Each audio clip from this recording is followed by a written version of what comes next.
자, 이번 시간에는 제목 보시는 것처럼 구분 소유자 1명, 1인이 소유한 여러 개의 전유 부분들이 있습니다. 여러 점포가 있는 거죠. 어떤 집합건물, 오피스텔, 오피스텔, 상가면 상가를 한 사람이 여러 개 소유하고 있는 그런 경우예요.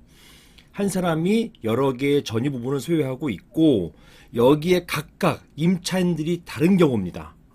101호, 102호, 103, 104호가 있는데 각각 임차인이 다른 경우에 이런 임차인들이 의결권 행사자, 이렇게 의결권 행사자 지정 없이 임차인들 각각 의결권을 개별적으로 행사해도 되는 것인가요?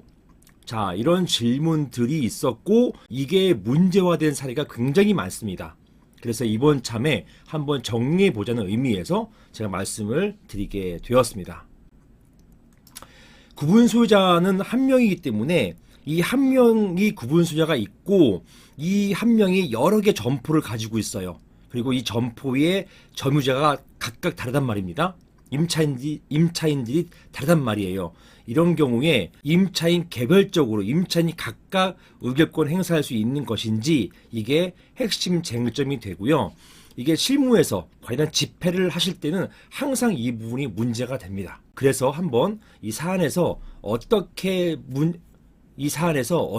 이게 해결됐는지 한번 살펴보시겠습니다. 그래서 이번 사안을 보시면서 어떻게 해결되었는지 한번 살펴보시면 도움이 될 것으로 생각됩니다. 제가 관련된 질문을 한번 읽어보겠습니다. 안녕하세요, 변호사님. 저는 6개 점포를 한 명의 구분 소유자가 소유하고 있고 그리고 그 6개 중 3개는 임차인 A가 나머지 3개는 임차인 B가 점유하고 있습니다. 같은 개수고 면적도 같아요. 같은 개수, 같은 면적을 A, B가 나눠서 점유하고 있다는 얘기입니다. 이 경우에 임차인 A와 B가 각각 동일한 관리인 갑을 관리인으로 선임하기 위해서 의결권을 행사하는 경우, 즉 의결권이 갈리지 않았어요. 나뉘지 않았던 경우입니다.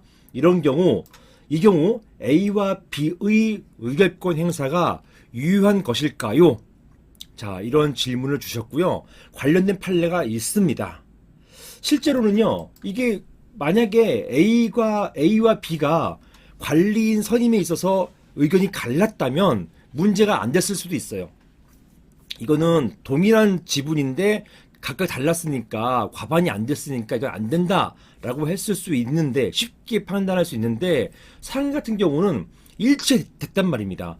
A도 갑을 뽑고 B도 갑을 뽑았어요. 관리인으로요.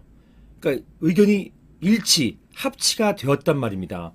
자, 이런 경우에 A와 B가 각각 행사한 이런 의결권 행사를 굳이 무효로 할 필요가 있을까? 이런 의문이 제기된 것이고요.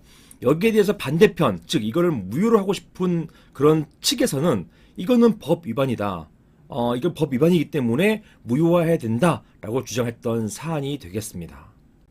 먼저 관련된 법부터 보시겠습니다.